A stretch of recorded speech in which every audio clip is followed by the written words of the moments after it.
নমস্কার, আশা করি আপনারা সবাই ভালো আছেন। আজকে আমি আপনাদের খুবই পুরনো একটি রেসিপি করে দেখাবো। গরম ভাতের সাথে একবার এটা ট্রাই করে দেখতে পারেন, মনে হবে যেন বারবার বানিয়ে খাই। এই রেসিপিতে একদমই বেশি মশলা ব্যবহার করা হয় না, বাট এর স্বাদটা নির্ভর করে ঘিয়ের গুণগত মানের ওপর। আপনারা যতটা ভালো ঘি ব্যবহার করতে পারবেন, দেখবেন এই রেসিপির স্বাদটা ততটাই ভালো আসবে। আর সেজন্যই আমি বেছে নিয়েছি হেরিটেজের ট্রুলি গুড গাওয়া ঘি। তাহলে চলুন রেসিপিটা শুরু করা যাক। বাই দ্য ওয়ে, আমি শেফ অতনু, আপনারা দেখছেন অতনুর রান্নাঘর। আর আজকে আমাদের রেসিপি চাপড় ঘন্ট। তাহলে চাপড় ঘন্ট বানানোর জন্য আমি এখানে নিয়ে নিয়েছি 300 গ্রাম মটর ডাল, যেটা আমি 6 থেকে 8 ঘন্টা ভিজিয়ে রেখে ভালোভাবে বেটে নিয়েছি। আপনারা শিলে বাটেন বা মিক্সিতে বাটেন, বাটার সময় চেষ্টা করবেন জল যতটা কম ব্যবহার করা যায় ততটাই বেটার। আমি এখানে শুধু মটর ডাল নিয়ে নিয়েছি। আপনারা চাইলে এখানে ছোলার ডাল ও মটর ডাল দুটো একসাথেই ব্যবহার করতে পারেন। এটা দিয়ে বেসিক্যালি আমরা চাপড়টা বানাবো। আর তার জন্য এর মধ্যে দিয়ে দেবো অল্প একটু হলুদ গুঁড়ো, ওই ধরে নিন 1-3 চামচ মতো। তারপরে দিয়ে দিতে হবে স্বাদ মতো নুন, আর তারই সাথে ঝালের জন্য অল্প একটু কাঁচা লঙ্কা বাটা। ব্যাস, এবারই সব কিছুকে ভালো করে একবার মিশিয়ে নিন। আপনারা পুরো রেসিপিটা দেখলেই বুঝতে পারবেন এটা বানানো কতটা সিম্পল, বাট এর স্বাদ হয় কিন্তু অসাধারণ। আর চাপড়টা বানানোর জন্য আমি এখানে সর্ষের তেল আগে থেকেই গরম করে নিয়েছি। 20 থেকে 30 মিলি মতো সর্ষের তেল নিয়ে নিলেই হবে। আর যদি আপনারা কড়াইতে করেন, সেক্ষেত্রে আপনাদের তেলটা আরও একটু কমই লাগবে। এবার হাতে করে ডাল বাটা নিয়ে আপনাদের এইভাবে এটাকে বানিয়ে নিতে হবে। আশা করি নিশ্চয়ই দেখতে পাচ্ছেন এটা বানানো কতটা সিম্পল। চেষ্টা করবেন তেলে দেওয়ার পরে এইভাবে একটু ফ্ল্যাট করে দেওয়ার, তাতে এটা তাড়াতাড়ি কুকও হবে। আর ঘন্টার সাথে কুক হওয়ার সময় গ্রেভিটাও দেখবেন এর মধ্যে খুব ভালোভাবে ঢুকবে। আমি যদিও এটাকে সর্ষের তেলে ভেজে নিচ্ছি, আপনারা চাইলে কিন্তু এটাকে ঘিতেও ভেজে নিতে পারেন। আর একদিকটা যখনই দেখবেন এইভাবে লাল লাল করে ভাজা হয়ে গেছে, পাল্টে নিয়ে অপর দিকটাও একইভাবে কুক করে নিন।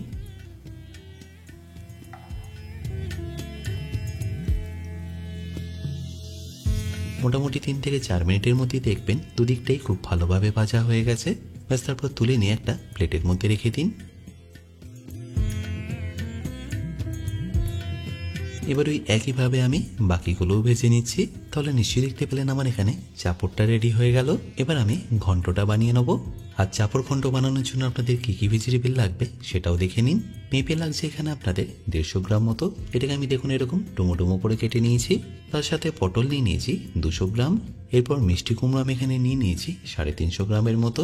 তাছাড়াও লাগবে ঝিঙে, দুটো ছোট ঝিঙে বা 150 গ্রাম মতো নিয়ে নিলেই হবে। এরপর রাঙালু নিয়ে নিয়েছি 250 গ্রাম, বেগুন নিয়েছি 200 গ্রাম, আর সবশেষে নিয়ে নিয়েছি আলু 200 গ্রাম। আমি সব ভেজিটেবলের পরিমাপটা গ্রাম হিসাবে বললাম, যাতে আপনাদের কিনতে বা মেজার করতে সুবিধা হয়। আর আশা করি নিশ্চয়ই দেখতে পাচ্ছেন আমি এখানে সব ভেজিটেবলই কিন্তু একদম ডুমো ডুমো করে কেটে নিয়েছি। অনেকে চাপড় ঘন্টে উচ্ছে দিয়ে থাকেন।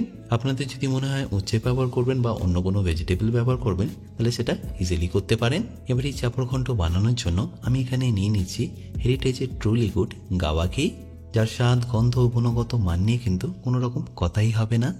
আমি আপনাদের রিকোয়েস্ট করব রেসিপিটা আপনারা ঘি দিয়ে বানিয়ে নেবেন, তেল দিয়ে নয়।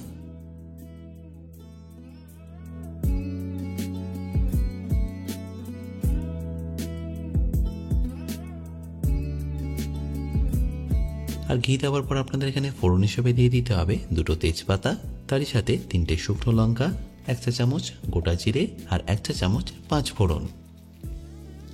বেশি সব কিছুকে একবার ভালো করে মিশিয়ে নিয়ে দিয়ে দিন এখানে একে একে ভেজিটেবলগুলো।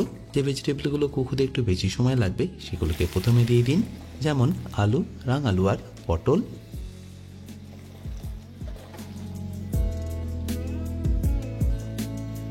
আর দেওয়ার পরে ফ্লেমটাকে মিডিয়াম রেখে এটাকে ভালো করে মেশাতে থাকুন। 4 থেকে 5 মিনিট এটাকে আপনাদের ভালো করে মিশিয়ে নিতে হবে। যখনই দেখবেন এই ভেজিটেবলগুলো 20 থেকে 30% মতো কুক হয়ে গেছে, তখন এখানে দিয়ে দিন আদা বাটা, তারই সাথে ঝালের জন্য দিয়ে দিন কাঁচা লঙ্কা বাটা।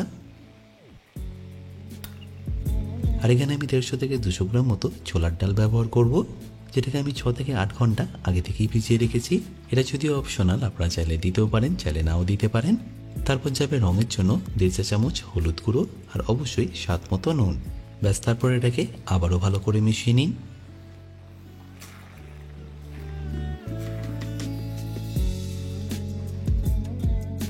7 থেকে 8 মিনিট পরে এই ভেজিটেবলগুলো এখন প্রায় 50 to 60% মতো কুক হয়ে গেছে।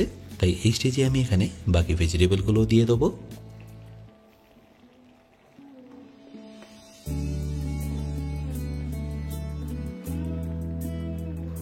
এখন একটু বেশি মনে হলো, যখনই দেখবেন ভেজিটেবলগুলো থেকে জল ছাড়া শুরু করবে তখন দেখবেন এর কোয়ান্টিটিটা অনেকটাই কমে যাবে। 4 থেকে 5 মিনিট ভালো করে মিশিয়ে নেওয়ার পরে দেখুন এর কোয়ান্টিটিটা কতটা কমে গেছে, আর সবজিগুলো দেখুন খুব ভালোভাবে মেশানো হয়ে গেছে। ব্যাস এবার এটাকে আপনাদের ঢাকা দিয়ে কুক করে নিতে হবে 8 থেকে 10 মিনিটের জন্য। তার মধ্যে দেখবেন সব ভেজিটেবলগুলো প্রায় 80 to 90% মতো কুক হয়ে যাবে, আর আস্তে আস্তে দেখবেন জলটাও ছাড়া শুরু করবে। বাট 3-4 মিনিট অন্তর অন্তর কিন্তু একবার খুলে নিয়ে এইভাবে মিশিয়ে নেবেন, নাহলে কিন্তু এটা নিচে লেগে যাওয়ার একটা সম্ভাবনা থাকবে। এরপর যখনই দেখবেন এই সবজিগুলো প্রায় কুক হয়ে এসছে তখন এখানে দিয়ে দিতে পারেন অল্প একটু চিনি। তারপর সেটাকে একবার ভালো করে মিশিয়ে নিয়ে দিয়ে দিন এখানে অল্প একটু জল, ওই ধরে নিন 2 কাপ মতো, যাতে সব সবজিগুলো খুব ভালোভাবে সেদ্ধ হয়ে যায় আর একটা মাখো মাখো ব্যাপার চলে আসে।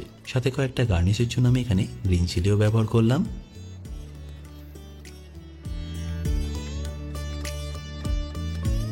তারপর আমাদের ভেজে রাখা চাপড়গুলো দিয়ে একবার ভালো করে মিশিয়ে নিয়ে ঢাকা দিয়ে রেখে কুক করে নিতে হবে, যতক্ষণ না সব ভেজিটেবল একদম পারফেক্টলি কুক হয়ে যাচ্ছে।